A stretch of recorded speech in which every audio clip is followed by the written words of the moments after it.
നേരത്തെ കഴിഞ്ഞ ക്ലാസ്സിൽ പുതിയൊരു പാഠഭാഗം നമ്മൾ ആരംഭിച്ചു. ഭഗവതി ചരൺ വർമ്മ എഴുതിയിട്ടുള്ള സബ്സേ ബഡാ ആദ്മി എന്ന ഏകാംഗി. അപ്പോൾ ആ ഏകാംഗിയെക്കുറിച്ച് നമ്മൾ പറഞ്ഞു തുടങ്ങിയിട്ടില്ല. ആദ്യം ഭഗവതി ചരൺ വർമ്മയെക്കുറിച്ചാണ് പരിചയപ്പെട്ടത്. അപ്പോൾ കഴിഞ്ഞ ക്ലാസ്സിൽ ഭഗവതി ചരൺ വർമ്മയെക്കുറിച്ച് പറഞ്ഞു. ഇന്ന് ഈ ക്ലാസ്സിൽ അദ്ദേഹത്തിൻ്റെ ഈ ഏകാംഗി സബ്സേ ബഡാ ആദ്മി ഏകാംഗി തുടങ്ങുകയാണ്. അപ്പോൾ ആദ്യം ഈ ഏകാംഗിയിൽ പ്രധാനപ്പെട്ട കുറച്ച് കഥാപാത്രങ്ങളെക്കുറിച്ച് നമുക്കൊന്ന് പരിചയപ്പെടാം. ഇതിൽ പ്രധാനപ്പെട്ട ഒരു കഥാപാത്രമാണ് ഗജാത്തി. ഗജാത്തി ദുക്കാൻദാർ, കടക്കാരൻ. അതായത് അദ്ദേഹം ഒരു റെസ്റ്റോറൻറ്റ് നടത്തുകയാണ്. റെസ്റ്റോറൻറ്റിൻ്റെ ഉടമയാണ് ഗജാത്തി. പിന്നെ അടുത്തൊരു കഥാപാത്രം ചിരൗഞ്ചി. അദ്ദേഹം ഗജാത്തി കാ നൗക്കർ, കടയുടെ ഉടമ ഗജാത്തിയുടെ നൗക്കർ, ജോലിക്കാരനാണ്, റെസ്റ്റോറൻറ്റിലെ ജോലിക്കാരനാണ്. പിന്നെ വരുന്ന രണ്ട് കഥാപാത്രങ്ങൾ, ഒന്ന് രാധെ, വേറൊരാൾ ശങ്കർ. ഇവർ രണ്ടുപേരും വിശ്വവിദ്യാലയയ്ക്ക് വിദ്യാർത്ഥി. ഇവർ രണ്ടുപേരും യൂണിവേഴ്സിറ്റിയിലെ വിദ്യാർത്ഥികളാണ്. പിന്നെയുള്ള ഒരു കഥാപാത്രം ശർമാജി. അദ്ദേഹം കോൺഗ്രസ് കെ കാര്യകർത്ത, അദ്ദേഹം ഒരു കോൺഗ്രസ് പ്രവർത്തകനാണ് ശർമാജി. പിന്നെയുള്ളൊരു കഥാപാത്രം മിസ്റ്റർ വർമ്മ. അദ്ദേഹം എക് വക്കീലാണ്. മിസ്റ്റർ വർമ്മ വക്കീൽ. പിന്നെ വരുന്നൊരു കഥാപാത്രം കോമ്രേഡ് അഹമ്മദ്, എക് കമ്മ്യൂണിസ്റ്റ്. അദ്ദേഹം ഒരു കമ്മ്യൂണിസ്റ്റ് പാർട്ടിയുടെ വക്താവാണ്. വേറൊരു കഥാപാത്രം രാമേശ്വർ പ്രസാദ്. എക് അൻജാൻ വ്യക്തി, ഒരു അപരിചിതനായിട്ടുള്ള വ്യക്തിയാണ് രാമേശ്വർ പ്രസാദ്. അപ്പം ഇത്രയും കഥാപാത്രങ്ങളാണ് ഏകാംഗിയിൽ ഉള്ളത്. അപ്പോൾ ഏകാംഗിയിലേക്ക് വരാം. സ്ഥാൻ ഗജാത്തി കാ റെസ്റ്റോറാൻ. അപ്പോൾ ഏകാംഗി തുടങ്ങുമ്പോൾ ആദ്യമായിട്ട് കർട്ടൻ ഉയരുമ്പോൾ കാണുന്നത് ഗജാത്തിയുടെ റെസ്റ്റോറൻ്റാണ്. റെസ്റ്റോറൻറ്റിൽ വെച്ചിട്ടാണ് ഈ ഏകാംഗിയുടെ സംഭവങ്ങൾ നടക്കുന്നത്. അപ്പോൾ ഗജാത്തിയുടെ റെസ്റ്റോറൻറ്റ്. सामने वाली दीवार को ढके हुए 2 अलमारियाँ कोनों से मिली रखी है. പിന്നെ ആ റെസ്റ്റോറൻറ്റിൻ്റെ സാമ്നെ വാലി ദീവാർ, മുൻവശത്തായിട്ട് കാണുന്ന ചുമരിനോട് ചേർത്ത് ചുമരിൻ്റെ കോനോംസെ, മൂലകളിൽ 2 അലമാരികൾ വച്ചിട്ടുണ്ട്. ഏക് അൽമാരി മേം പാവ് റൊട്ടി, മക്കൻ, ശക്കർ, ചായ് ആദി സാമാൻ ഹെ. ഇപ്പോൾ 2 അലമാരികൾ വെച്ചിട്ടുള്ളതിൽ ഏക് അൽമാരി, ഒരെണ്ണത്തിൽ പാവ് റൊട്ടി, അതായത് മാവ് കലക്കിയത്, പിന്നെ മക്കൻ, വെണ്ണ, ശക്കർ, ശർക്കര, ചായ്, ഇങ്ങനെയുള്ള സാധനങ്ങളൊക്കെ ഇരിക്കുന്നുണ്ട്. ദൂസരി, വേറൊരു അലമാരിയിൽ ചീനിക്ക് ബർത്തൻ, കാണ്ടെ, ചുരി, ചമ്മച്ച് ആദി. രണ്ടാമത് അലമാരിയിൽ എന്തൊക്കെയാണ്? ചീനിക്ക് ബർത്തൻ, അതായത് കുറേ ചൈന നിർമ്മിതമായിട്ടുള്ള കുറേ ബർത്തൻ, പാത്രങ്ങൾ. പിന്നെ കാണ്ഠ, ചുരി, ചമ്മച്ച്, അതായത് കത്തിയും മുള്ളും സ്പൂണും എന്നൊക്കെ പറയില്ലേ, ഭക്ഷണം കഴിക്കാൻ ഉപയോഗിക്കുന്ന അങ്ങനെയുള്ള സാധനങ്ങളും ഇരിപ്പുണ്ട്. दोनों अलमारियों के बीच में एक मेज़ रखी है. ഈ दोनों अलमारियों के बीच, 2 അലമാരികൾക്കും ഇടയ്ക്കായിട്ട് एक मेज़ रखी है, ഒരു മേശ ഇട്ടിട്ടുണ്ട്. जिसमें शीशों के ढकने लगे हैं. ആ മേശപ്പുറത്ത് शीशों के ढकने കഴിഞ്ഞാൽ ചില്ലുഭരണികൾ, ചില്ലിൻ്റെ കുപ്പിയുടെ ഭരണികൾ ഇരിപ്പുണ്ട്. മേസ് മേം കേക്ക്, മിഠായിയ ആദി ഹെ. അപ്പോൾ ആ ചില്ലു പാത്രങ്ങൾക്കുള്ളിൽ കേക്ക്, അതുപോലെ മിഠായി, മധുര പലഹാരങ്ങൾ, ഇങ്ങനെയുള്ള സാധനങ്ങളൊക്കെ വെച്ചിട്ടുണ്ട്. കമരെ കി ദാഹിനി ദീവാർ പർ 3 ദർവാസേ ഹെ. ഇനി ആ റെസ്റ്റോറൻറ്റിൻ്റെ ദാഹിനി ദീവാർ പർ, വലത് ഭാഗത്തായിട്ട് കാണുന്ന ചുവരിനോട് ചേർന്ന് 3 ദർവാസെ, 3 വാതിലുകൾ കാണാം.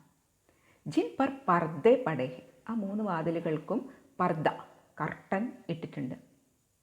യേ ദർവാസെ സടക് പർ ഖുൽത്തേ ഹെ.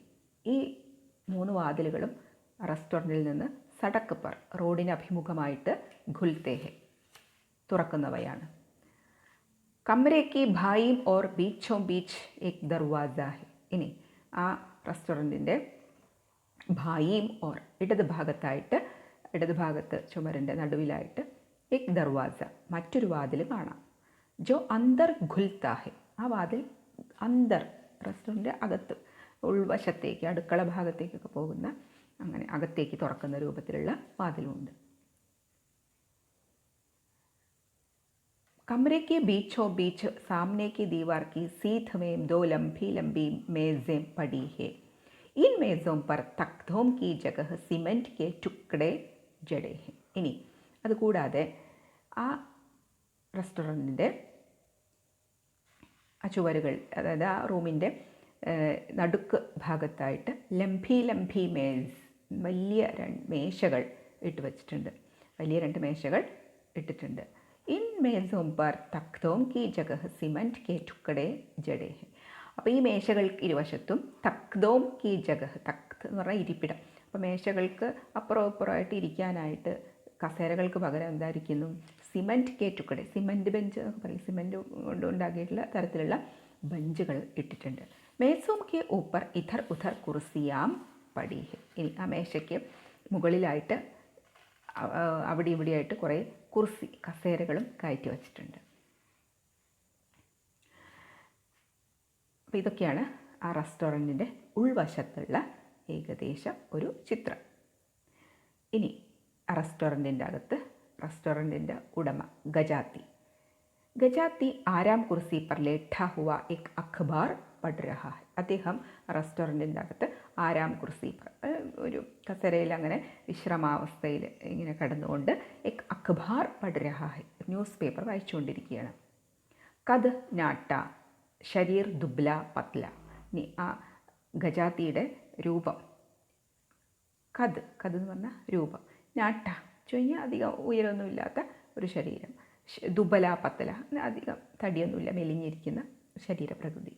സ്പോർട്ട് ഷർട്ട് ഔർ പത്തലൂൻ പെഹനെ ഹെ.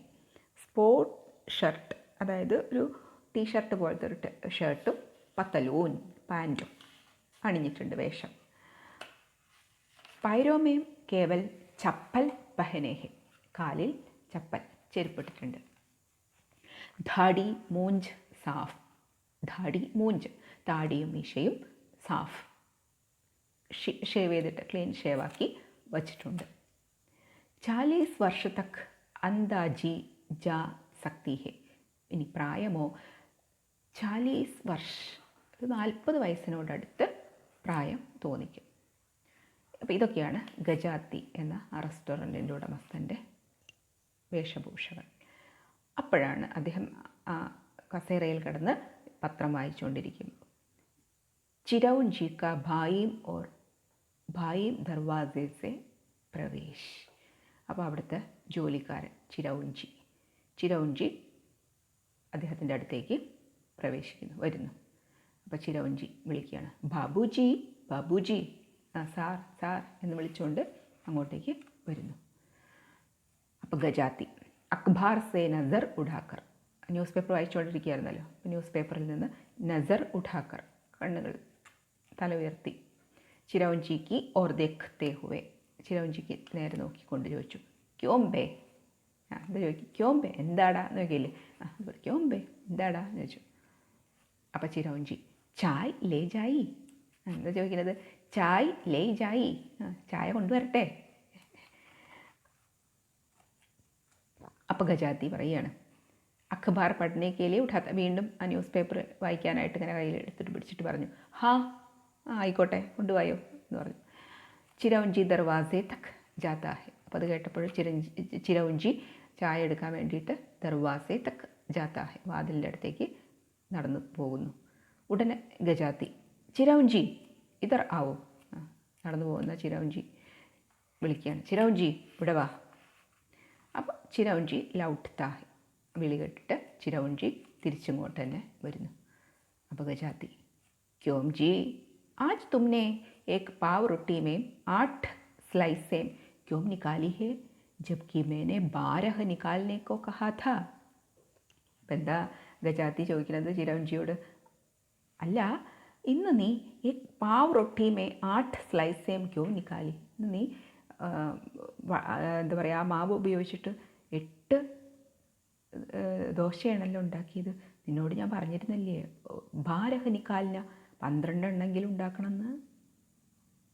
അപ്പോൾ ചിരൗഞ്ചി ബാബുജി സാർ. അപ്പോൾ അത് തൻ്റെ കയ്യിൽ വന്ന അബദ്ധം എന്താ പറയേണ്ടതെന്ന് അറിയില്ല. അപ്പോൾ സാർ എന്ന് വിളിച്ചിട്ട് നിൽക്കുകയാണ് ചിരൗഞ്ചി. അപ്പോൾ ഗജാത്തി ബാബുജി ക്യാ കഹത്താ ഹെ, നീ എന്താടാ സാർ എന്ന് വിളിച്ച് നിൽക്കണത്.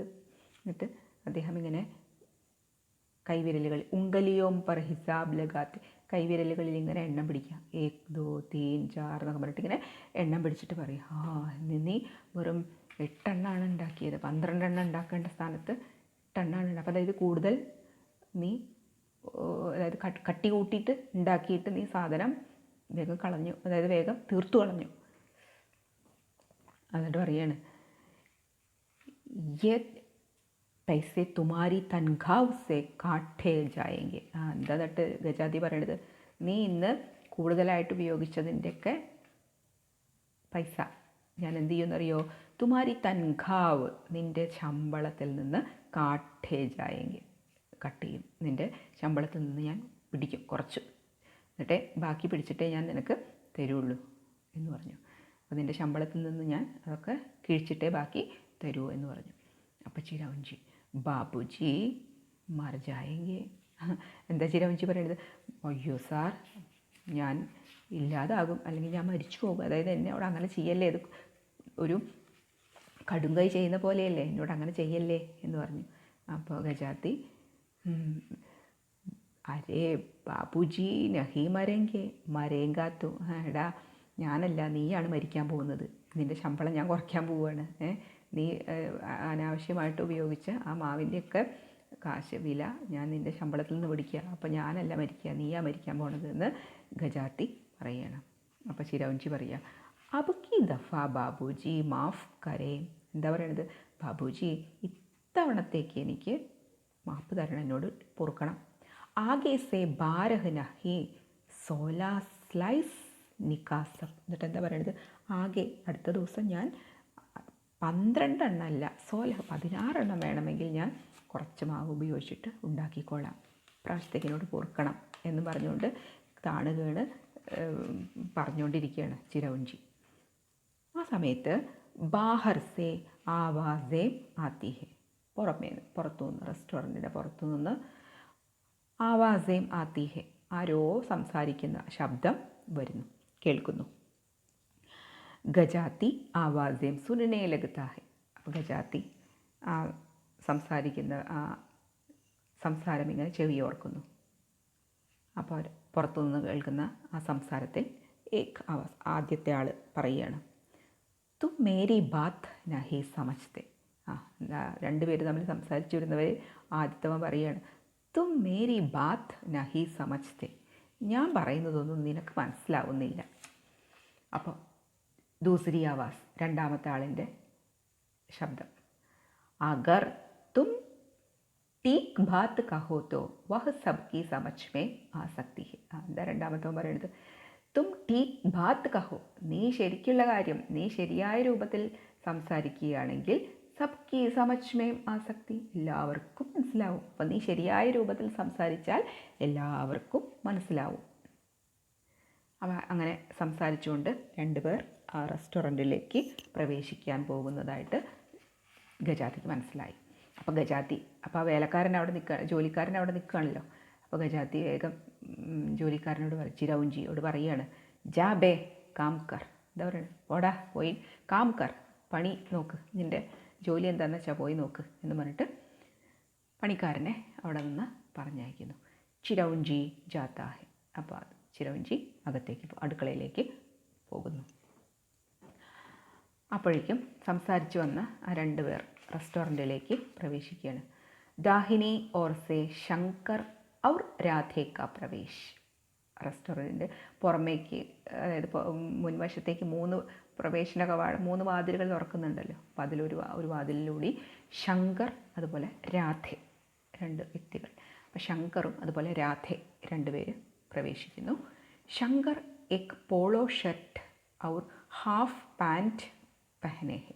അപ്പോൾ ശങ്കറിൻ്റെ വേഷം ഷർട്ടും അതുപോലെ തന്നെ ഹാഫ് പാൻറ്റും അണിഞ്ഞിട്ടുണ്ട്. ഹൃഷ്ട് പുഷ്ട് ഖൂബ് സൂരത്ത് യുവക്. എങ്ങനെയാണ് ശങ്കർ? ഹൃഷ്ട് പുഷ്ട്, അത്യാവശ്യം നല്ല തടിച്ച് ഇരിക്കുന്ന ശരീരപ്രകൃതി. ഖൂബ് സൂരത്ത്, കാണാൻ നല്ല ചന്തമൊക്കെയുള്ള ഒരു ചെറുപ്പക്കാരൻ. ഇനി കൂടെയുള്ള രാധേ, അദ്ദേഹത്തിൻ്റെ വേഷം എങ്ങനെയാണ്? രേഷം കാ കുർത്ത. രേഷം എന്ന് പറഞ്ഞാൽ പട്ട് എന്ന് വെച്ചാൽ സിൽക്ക് പോലുള്ള തുണിയിലുള്ള കുർത്ത, ഷർട്ട് അണിഞ്ഞിട്ടുണ്ട്. പിന്നെ ധോത്തി, മുണ്ടും. അപ്പോൾ സിൽക്ക് തുണിയിലുള്ള ഷർട്ടും അതുപോലെ തന്നെ ഒരു മുണ്ടും. അതാണ് ആരുടെ വേഷം? രാധയുടെ വേഷം. ആംഖോം പർ ചഷ്മ. മാത്രമല്ല രാധേ കണ്ണട വെച്ചിട്ടുണ്ട്. ഏക് ഹരെ ബദൻ കാ ദുബല സാ യുവക്.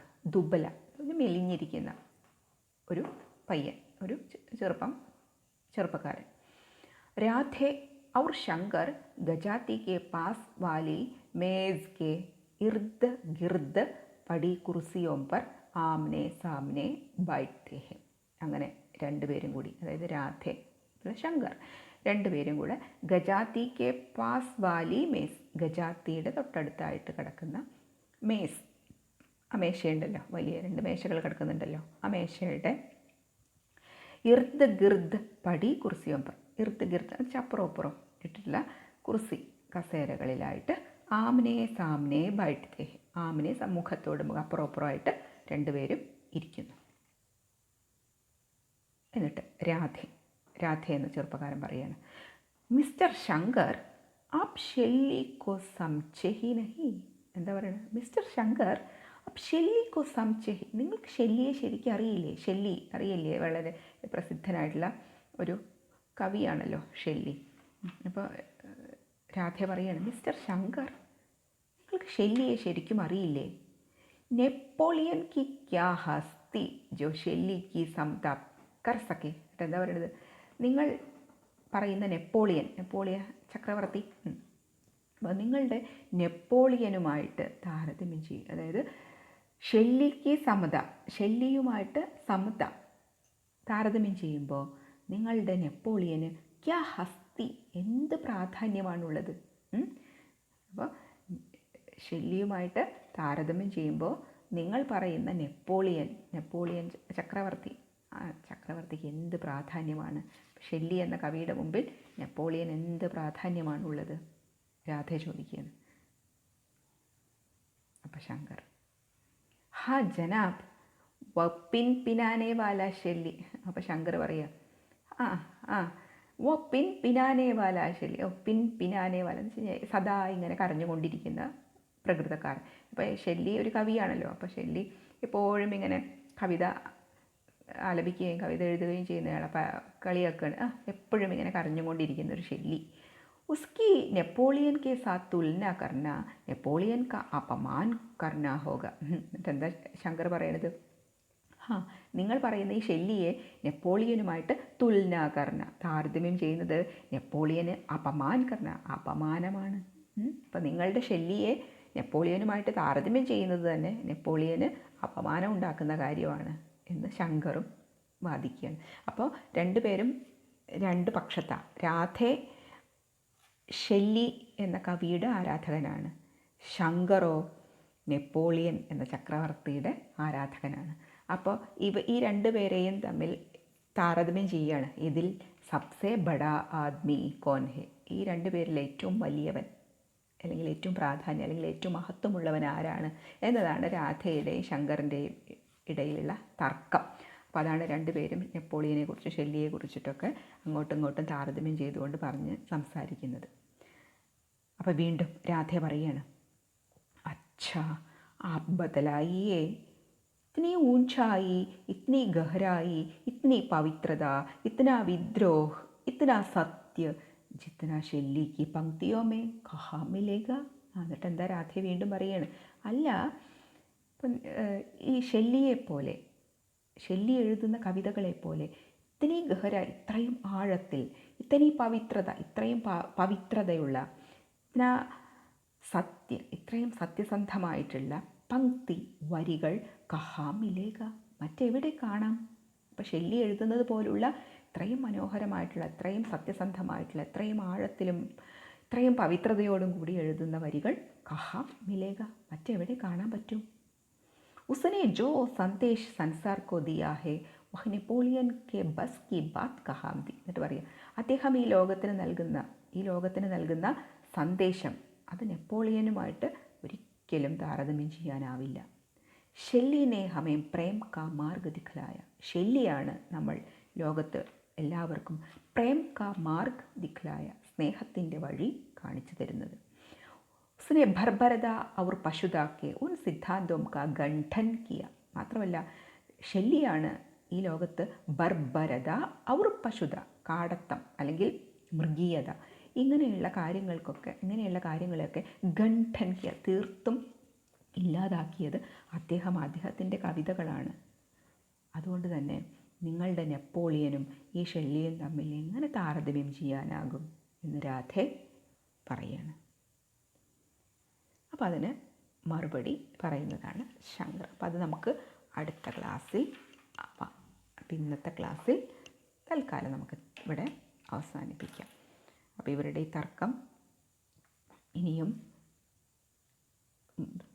എന്താ പറയുക, മുന്നോട്ട് പോവുകയാണ്.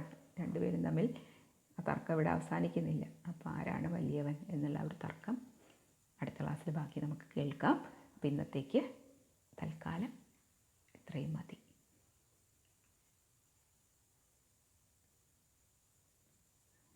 അപ്പോൾ ഇന്നത്തെ ക്ലാസ് നമുക്ക് തൽക്കാലം ഇവിടെ നിർത്താം. അടുത്ത ക്ലാസ്സിൽ വീണ്ടും കാണാം. ധന്യവാദം.